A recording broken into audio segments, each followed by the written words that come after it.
Mr. Wright, thank you so much for your time. I'm a big fan. I know that I'm not supposed to say that, but I'm going to break the rules. Thank you very much. Yeah. There's so many specific moments in this that I would love to pick your brain about, but I guess it could all be summed up by analyzing the musicality and everything, and I really began to notice it very early on when Roxanne's staring out of the cart, and then you show like other images happening in the background as it reflects in the window. And then immediately following that is a group of women and they whip out their fans, and it's just like everything has like a certain timing to it that was really interesting. And so I wonder if doing this film made you more hyper aware of the musicality in everyday things. Are you like walking around the streets of New York where we are and like, oh, the horns and everything?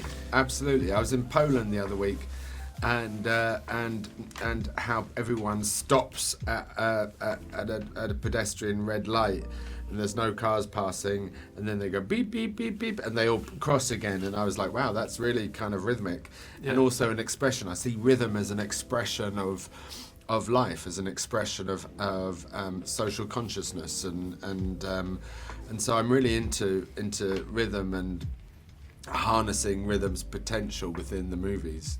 Yeah. Does the mathematics involved and even the science involved in executing a musical, do you feel that it's going to change how you tell stories, whether it involves music or not? I'm not sure. I mean, I guess I won't really know until I make the next movie. I never know what I've learned on the previous movie until I start employing the lessons in the next. But, music has always been a really integral part of my life. My dad played a lot of music. I've always, I grew up loving reggae, and then when the rave scene hit, I was like, had my head in a bass bin at a rave probably for the entirety of my 20s. Music is constantly with me, and so that sense of the musicality of life is there always.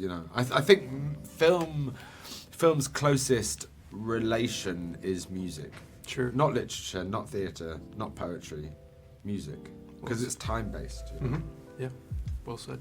I'm curious to know if you notice any sort of unique commonality between doing an action scene and then doing a scene that involves music or a musical sequence. Very much so. Action, dance, and sex. All three have to be very, very carefully choreographed. They have to be treated with a kind of precision, because if you tell an actor to do a fight, it's just going to be a mess. Or a dance, or a love scene. So therefore you have to give very, very specific directions to what the actions will need to be to tell the story that you're trying to tell. But with the dance stuff, you've got a further limitation, which is the music time. And so things have to be extremely carefully planned out to the very, meter of the music, which requires a level, a fight. If something extends, it's okay, it extends. But with music, you're working within the constructs of the music itself. Yeah, and you killed two birds with one stone with the opening duel with Cyrano. Yeah, exactly. Yeah. That was really, that was the most challenging, I think. Yeah. Looking at the work that you've done, I feel like you would make a really great history professor, just because. I was not expecting that. Just, in terms of this, with its setting, Devil All Time, Mag 7, is there... I've gone deep into history. Yeah.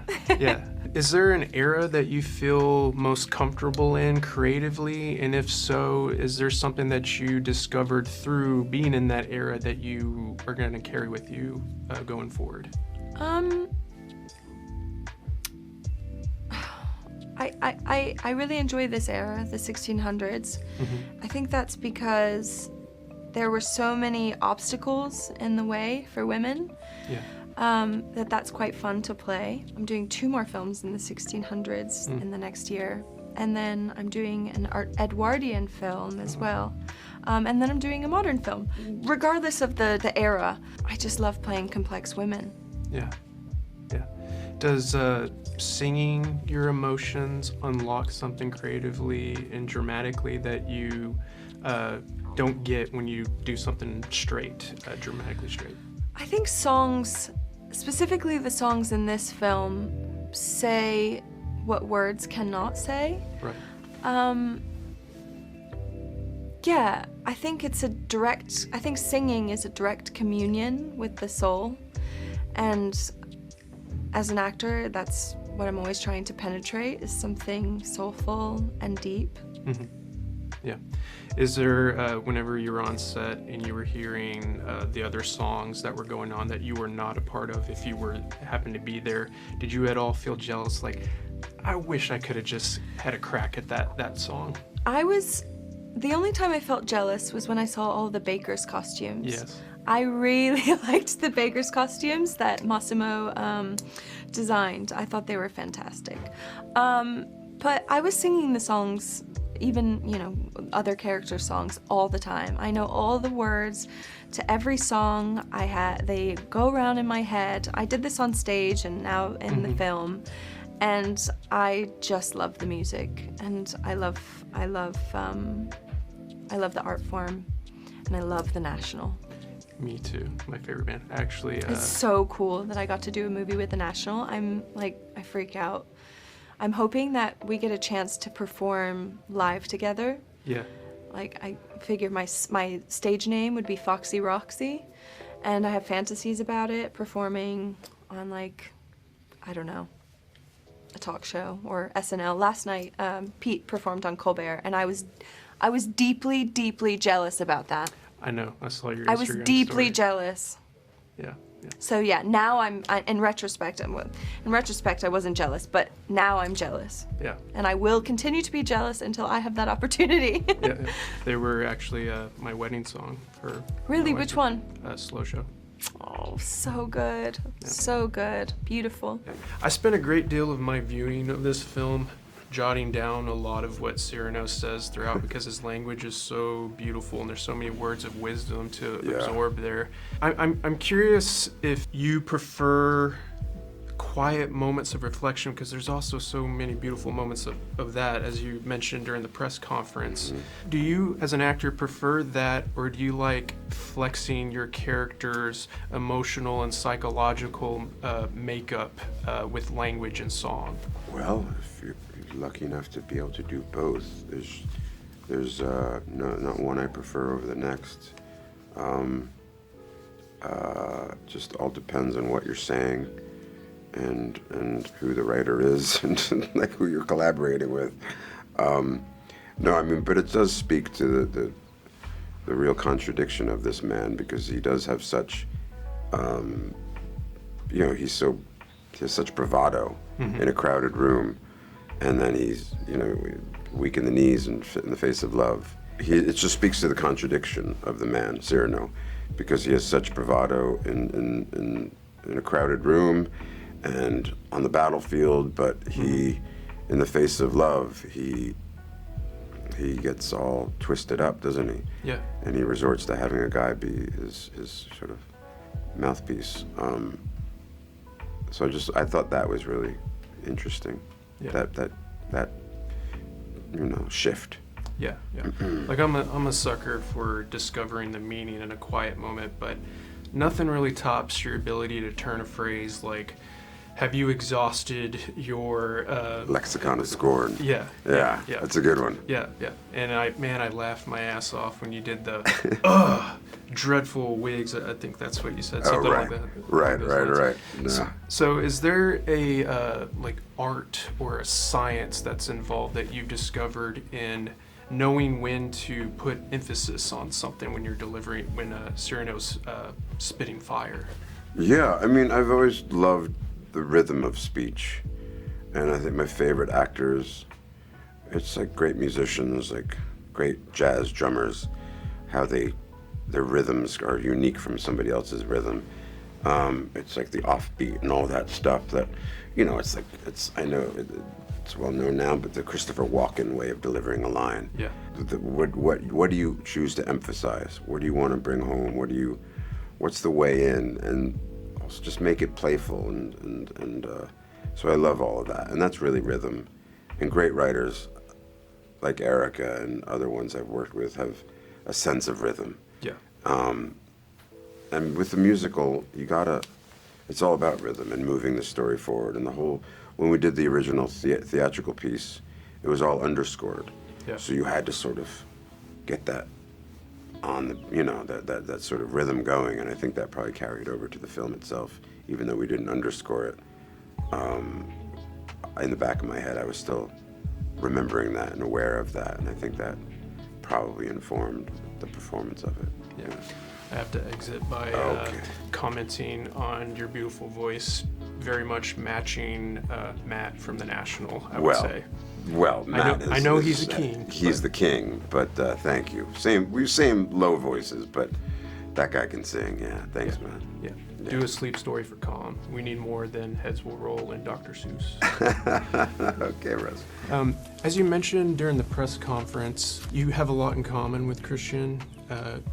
You would literally give anything for something to say, and so I'm very much the same. Yeah. Like I struggle with my words sometimes. My brain's going a little bit faster than my words are coming out. I show my affection through actions by doing certain things for my partner, and I wonder if you're the same. Oh, absolutely, man. I think it's just, doing is like a love language in a lot of ways. Yeah, you know what I mean? It's acts of service and stuff like that to let you know. But I think that's what's so cool about Christian is that he's probably the most relatable.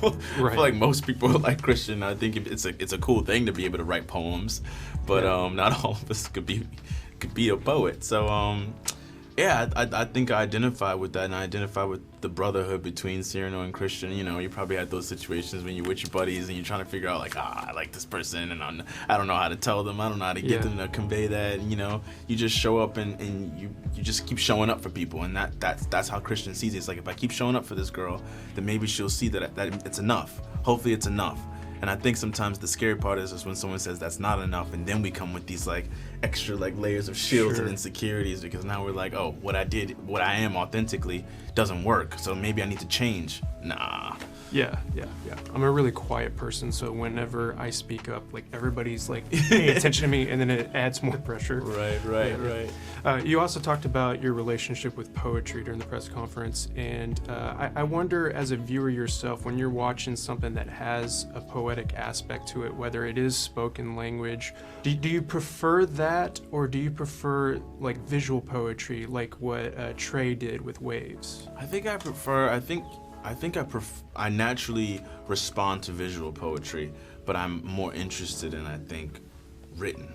I think it's because it's something I don't know, and it's something I haven't really done too much of. Mm-hmm. I think I've always been a visual learner, and I see things before, and that's why I was having these dreams, and they were so abstract, and there was like colors and shapes and doors and all these other things, and I was like, well, how do I write this down so I can get better in interpretation? And I love music, but I grew up as a musician, so it was always the sound first that I responded to of the poetry and the musicality, and then I would look at the lyrics on separately. Yeah, right. So that's just how my brain works. Yeah.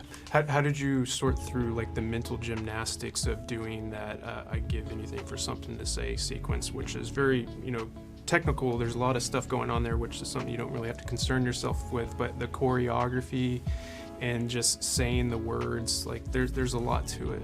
Yeah, I think it was just really understanding the song and the monologue there, and also the scene. And once I got that down, then I can throw in all the other elements. It was funny because we would shoot the scene, and then there was this specialty shot where we kind of get into the last part of the scene into the song. So you're getting ready, you can hear the thump track coming in, ready to sing the song live, and you're like, oh, and then to create that cool shot, like Joe pushes in, he goes to Peter, and then I run around all the way in the same take so I can end up behind the soldiers and come in to do the number, and then I'm just singing the song. So it was fun. It was just fun because you never get to do stuff like that, and that's all I can think about was just like not trying to like nail the shot. And I was like, oh, you can get kind of caught up in like, I'm gonna disappoint Joe, but just like Joe just wants you to have fun. He's like, it's a movie.